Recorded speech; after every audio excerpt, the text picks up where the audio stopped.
Welcome to Quick Shots, a short format traditional archery podcast, where we introduce you to some of the world's most influential traditional archers, and occasionally, some random dudes. Big shout out to our sponsors, Triple T Strings, ready to shoot right out of the package. Message them on Instagram or Facebook to get your professionally made string for beginner, intermediate, or advanced archers.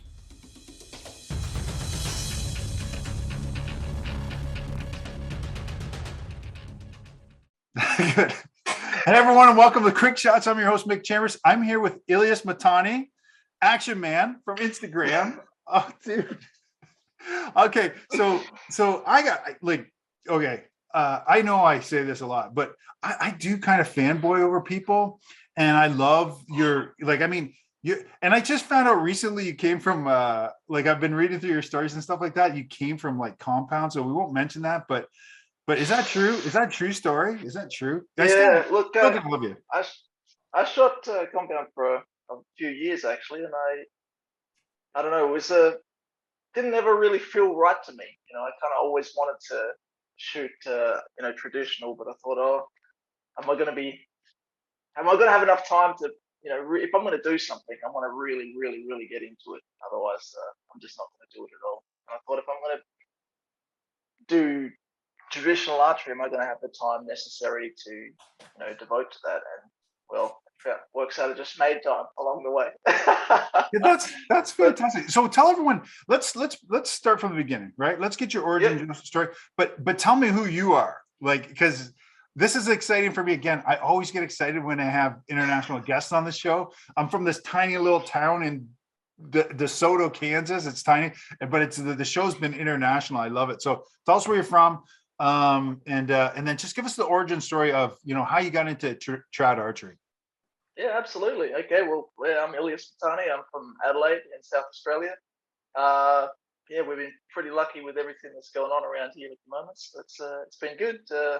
My origin story. Oh, bloody hell, that's a long one. No, we got time. We got time, man. Let's hear it. Yeah. I know there's a few people that are interested because every time I even whisper at the fact that I used to actually be a vegan and then I turned into a bow hunter, I get my inbox blown up with messages. Oh, tell us all about it. Tell us all about it. And I just haven't found a good medium to talk about that. So if your viewers are willing to hear, I'll go into that as well. Would love that. Would love that. Well, for me, my obsession with archery, I don't really ever think I had a choice. The oldest thing I have, I've never lived without a bow and arrow. When I was a kid, I'm originally New Guinean, so my dad's New Guinean, my mum is Australian, the first non-full-blood New Guinean ever born into my family. And as an infant, I was given a little reed bow and a set of arrows. And this is not like a toy reed bow. This is a proper reed bow and some barbed fishing arrows and some barbed hunting arrows. And I've had that. I've still got it now. I never had a shot. So, growing up, I would spend a lot of time at my grandpa's house here in Australia, and he just loved, old movies. And I still remember watching the old Robin Hood at his place, and, he sends the arrow in, and the next one splits out. I thought that's just the most incredible thing, and that was what really first sparked my interest with it. And then also, I'm a tiny little bit of a closet nerd myself. Okay. I'm a massive, massive Legend of Zelda fan, just beyond any belief. And that game, when Link is the main character, gets the bow and arrow, and he starts to use it in the game, it's just changed my whole life. So I bugged my mum and dad for ages. I want to learn how to shoot archery. And we joined a local archery club and shot for maybe a term there, just a recurve bow as a young kid. Yep. And honestly, I was bored as. It just wasn't for me. It was just a target archery club. I had no idea that there was like field archery and 3D archery, those sorts of things. And I just completely lost interest. So just by pure chance later in my life, I started watching some bow hunting videos, and I thought, oh, this is a thing. Yeah. In Australia, we got there are people who bow hunt. There are people everywhere who bow hunt, but I didn't know anybody.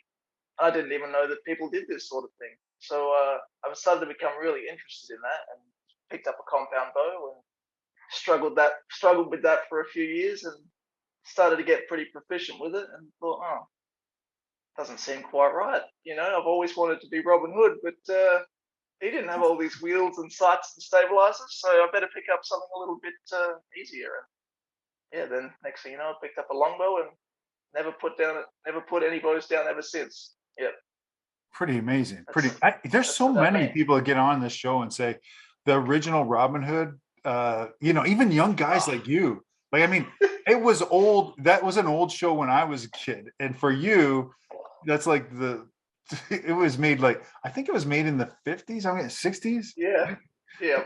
Something. So someone comment below, tell me how wrong we are. But I mean, you weren't even being thought of in that. You're just a kid. Like, you weren't even a kid at that point. Yeah, that's amazing. So keep going, man. Keep going. Sorry. Yeah. Anyway, so I guess I got to kind of talk about the whole how the archery lent towards bow hunting. Is my wife, honestly, just the most amazing person. Anyway, we'll get into that later. But Okay. she said to me one day, "Okay, I want to try to be a vegan." And I thought, oh, okay, well, I'm a supportive person and I don't like to be dogmatic about things. I'll be open-minded and I'll try it too. Maybe I'll learn something along the way. And we got really sucked into that wormhole of veganism. We watched every documentary, and Yeah. all the outrage was in us for sure. Yeah. There's a lot of hate. Yeah. Yeah, and it was a weird time. I spent the greater part of a year eating just plants really. And at the start, I started to feel pretty good, but as time went on, started to feel a bit flat. And at my workplace, I just met this man, Thomas Young. He was a very, very serious hunter, and I would spend entire nights talking to him about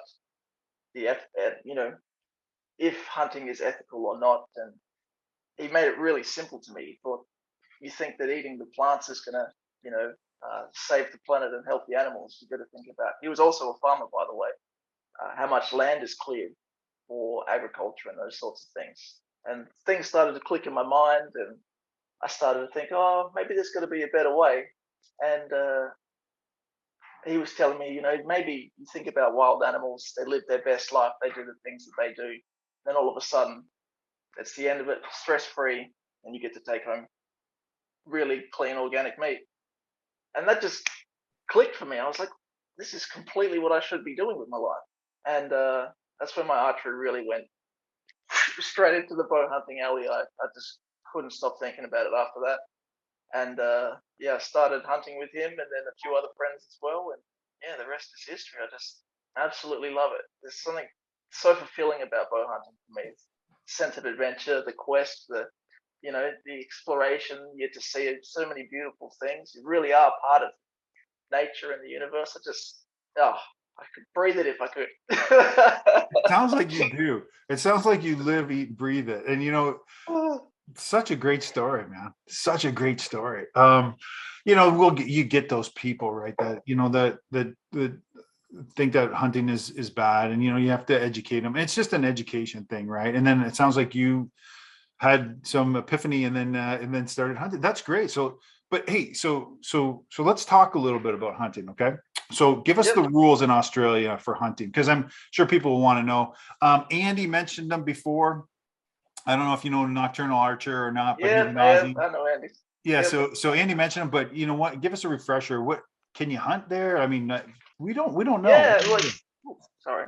Look, Andy's, hey Lee, that's my son over there. He's keeping his head through the door. Can't see. He's run off again now. But Andy lives in Melbourne, or at least I think he does. He lives in a different state than me, so they have different rules. Over there, they have a lot of public land, so you can just go to a section of public land and go in and go hunting. South Australia is really strange on its hunting rules.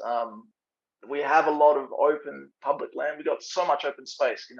Adelaide is a very, very, very tiny town in a very huge whack of land. Like, it's massive. If you ever get a chance to look it up on Google, you'll be blown away with how much space there is around the actual city center. But we have no public land hunting.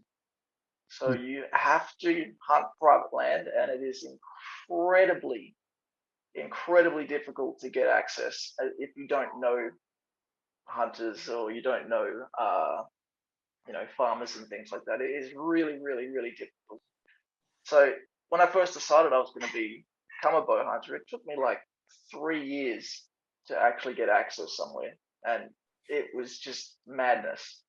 We don't have hunting seasons, so if you've got access, you can hunt all year round. That is Which unbelievable. is fantastic. Yeah. Yeah, go whenever you want to.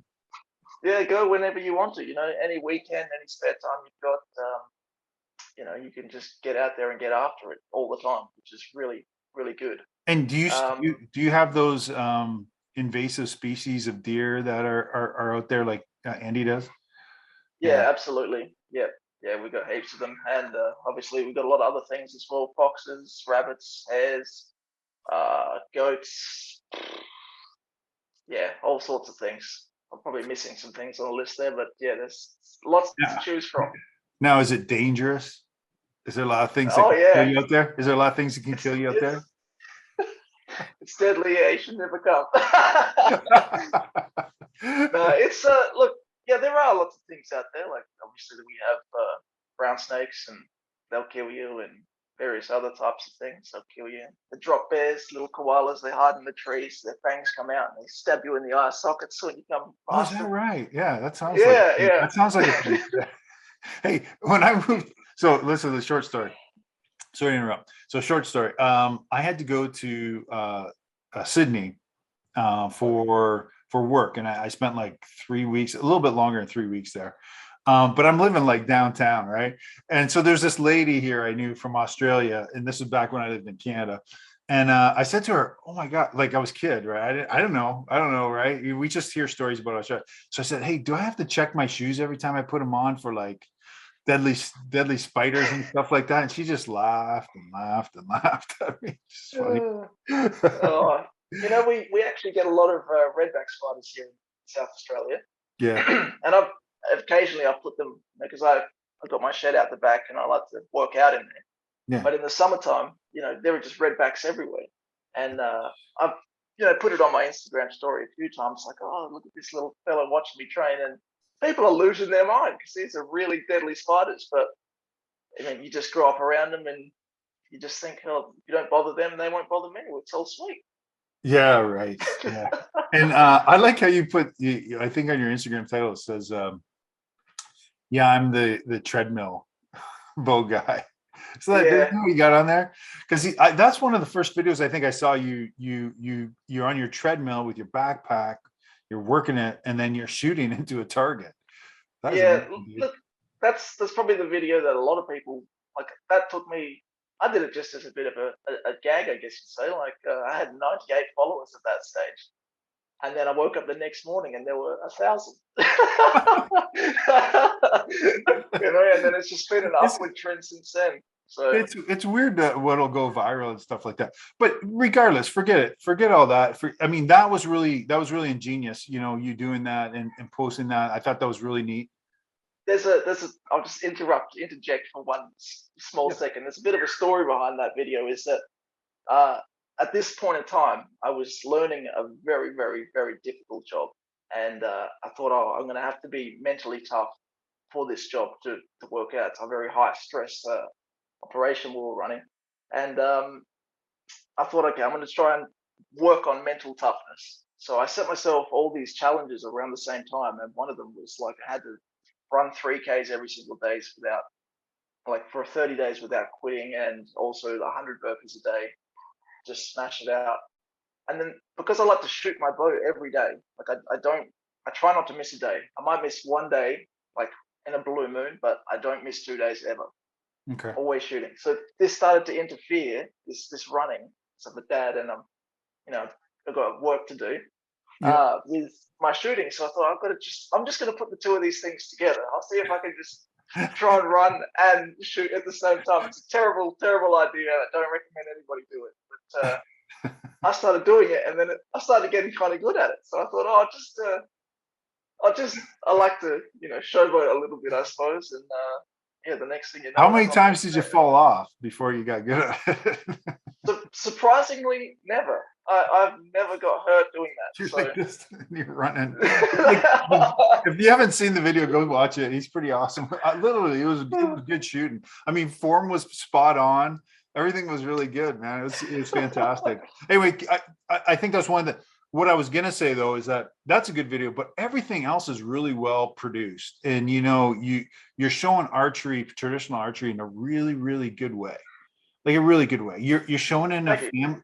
you're showing it in a family way, and you got a bit of an edge. So there's two videos that you show all the time. You show this really family oriented. You got your son there. You're building your deck in your backyard, very family oriented. Yeah.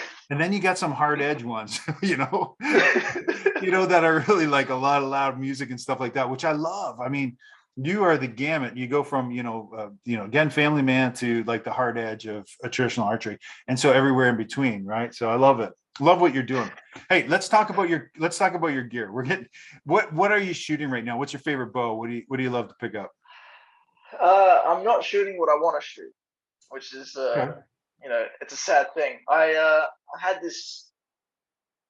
Traditional archery is kind of this weird thing. You can spend like thousands and thousands of dollars on gear and rigs and things, and then you can pick up a bow that's worth a couple $100 and shoot it really well.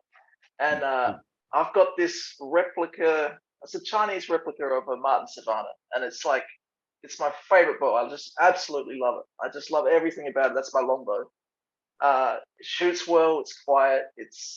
I can shoot really, really, really well with it. I can shoot better with that than anything. And I originally was going to start using this for hunting, and going through the checks and balances, I thought, it's marked at a 50-pound bow. And when I actually weighed the draw weight, it was way underweight. It was like 42 pounds. And I thought, this is exactly what you get when you buy a cheap bow. But I've got such a love for that bow. It's just the sweetest thing, honestly. It's just, for a cheap bow, it's awesome. Apart from that, of course, I have it in every video. It's my bear takedown. That's a bow I've had to learn to shoot well. It's taken a little bit because I do find the grip on that is way more angled than shooting just a flat longbow, So it was difficult to get used to, and I get messages about it all the time. People asking me if I've done anything to the grip to make it nicer. Yeah. But no, I just shoot it as it is. That's the way Freddie wanted it, so that's what he gets. But it's great bow, man. I do enjoy shooting that as well. But if it was the other way, I'd take that longbow every day.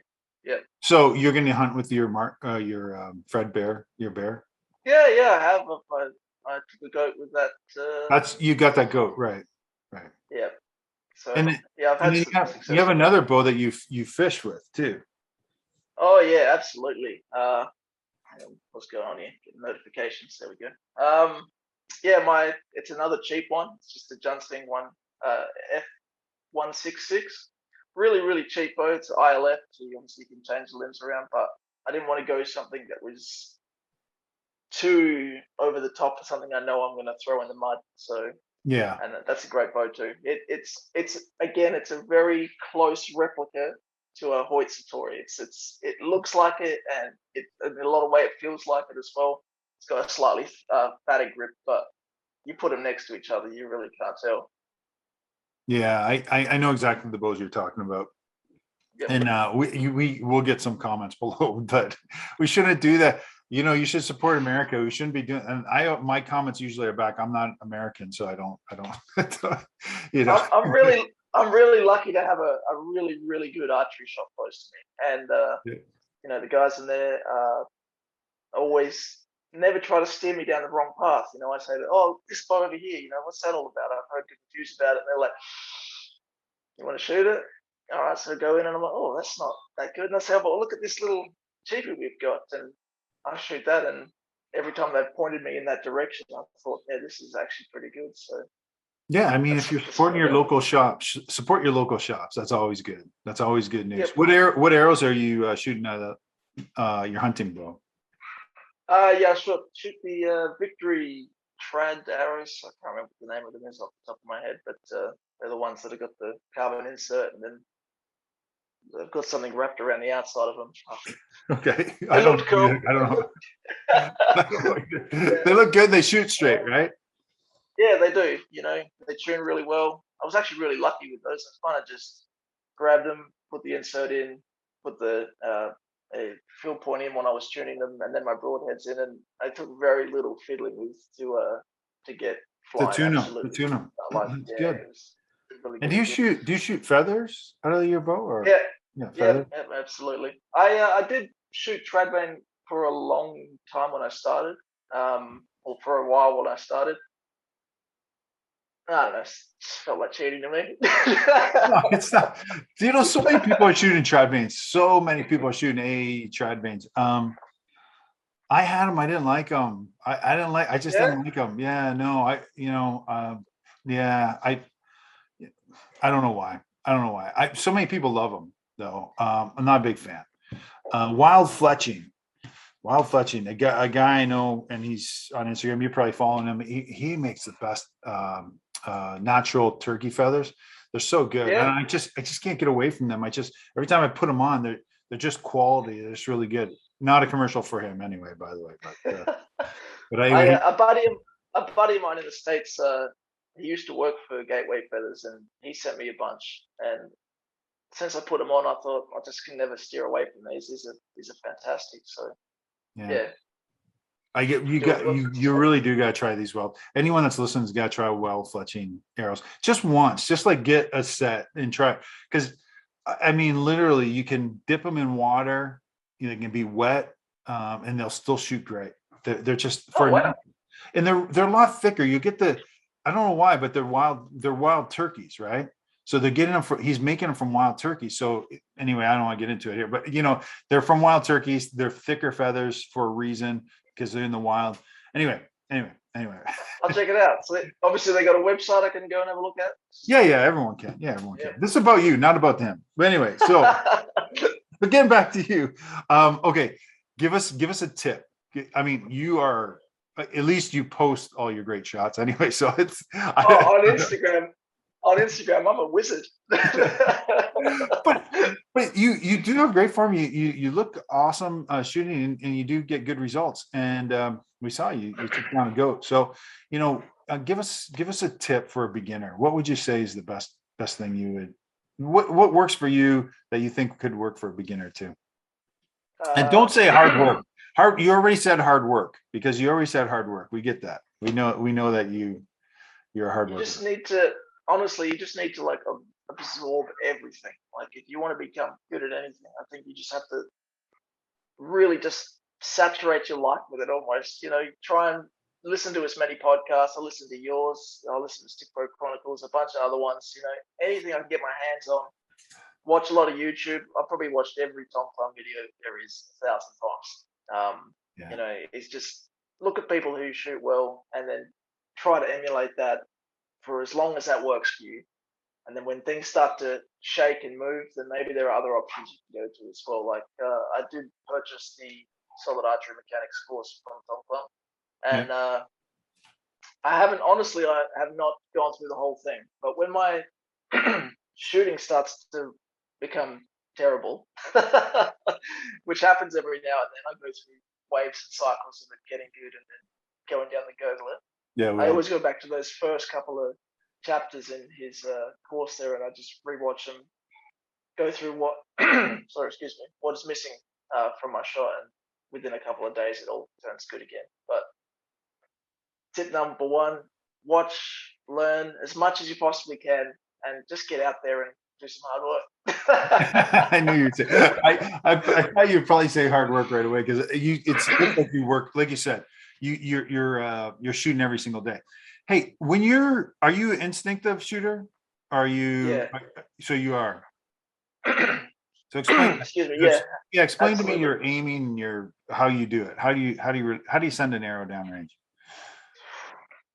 Another reason that I skipped from compound over to traditional is that I am the worst judge of distance. I can't look at anything and go, That's 20, 30 yards. I can't, honestly cannot do it. And when I used to, because a couple of times I competed at a local archery club, we'd go out for field archery days, 3D shoots, and I would be standing there for what felt like 5 minutes, like second guessing, dialing, changing my sight, but I'm honestly terrible at it. So for me, if I even now, as a traditional archer, try to aim at all, I'm on it. I'm on another planet. Really? So I try not to. Yeah, absolutely. So I don't know. I guess that the aiming thing for me is that it's just going to sound very strange. I'm sure. Sure. No, shoot. But I look at the target as a whole, and then I look at exactly where I want that arrow to go, and then I sort of focus on that for maybe a split second, and I sort of try to feel that target inside of myself. Like I said, this is very crazy. No, it's not. It's good. Keep going. And that becomes a part of the process. This is before I've even raised my bow up to shoot. So I'm looking exactly where the arrow needs to go and will go. And then I make sure my hook is set, go through my whole shot process. By the time I get to being at full draw, I don't even think about that target spot anymore. That's already in my mind. That's already happened. That shot has gone where it needs to go. What I need to focus on now, more than anything, is making sure that I'm expanding and that I'm going to execute the shot to the best of my ability. Once I've already obtained my target, got to full draw, I'm really focusing on getting that shot to break cleanly. And if it doesn't break cleanly, it's not a problem with my aiming. So I don't think that if you shoot instinctive, aiming helps you at all. If I don't break cleanly, then that shot won't go where it was. I never think, I didn't aim right. I always think I didn't shoot right. You didn't execute correctly. Yeah. Yeah, absolutely. No, it's not strange at all.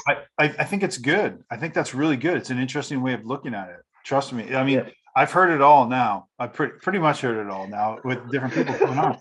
You got to shoot. Though people are instinctive, that's bullshit. They're aiming.